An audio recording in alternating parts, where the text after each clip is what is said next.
Do you know, अगर एक बड़ी शॉप हर ट्रांजैक्शन को सिर्फ एक ही जर्नल में रिकॉर्ड करे तो कुछ ही दिनों में पूरा अकाउंटिंग प्रोसेस बहुत ही कंफ्यूजिंग और डिफिकल्ट हो जाएगा। इतने सारे ट्रांजैक्शंस को एक ही जगह मैनेज करना आसान नहीं होगा।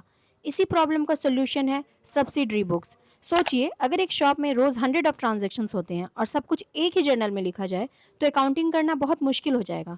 इसीलिए सब्सिडरी बुक्स बनाई गई। सब्सिडरी बुक्स उन स्पेशल बुक्स को कहते हैं जिनमें सेम नेचर के ट्रांजैक्शन एक सेपरेट सेपरेट बुक में रिकॉर्ड किए जाते हैं। सिंपल वर्ड्स में हर तरह के ट्रांजैक्शन की सेपरेट रिकॉर्डिंग की जाती है। बट इसके मेन थ्री रूल्स हैं जो हमें याद रखने हैं। फर्स्ट, इसमें सिर्फ क्रेडिट ट्रांजैक्शन ही रिकॉर्ड किए जाते हैं, जैसे कि goods purchase from Ram for 10,000 rupees. Okay. Second है, इसमें कैश ट्रांजैक्शन बिल्कुल रिकॉर्ड नहीं किए जाते। कैश ट्रांजैक्शन हमेशा कैश बुक में ही रिकॉर्ड किए जाते हैं। For example, goods purchase from Mohanlal and sons for 10,000 rupees and paid in cash, तो ये एंट्री रिकॉर्ड नहीं होगी। नेक्स्ट है, एसेट्स की परचेज या सेल भी सब्सिडरी बुक्स में रिकॉर्ड नहीं होती। इन्हें सीधे जर्नल प्रॉपर में रिकॉर्ड किया जाता है। मान लीजिए लिखा है purchased machinery from Mohanlal and sons, तो क्या एंट्री हो जाएगी? Machinery account debited to Mohanlal and sons, और ये एंट्री होगी जर्नल प्रॉपर में, same as journal entry. Okay.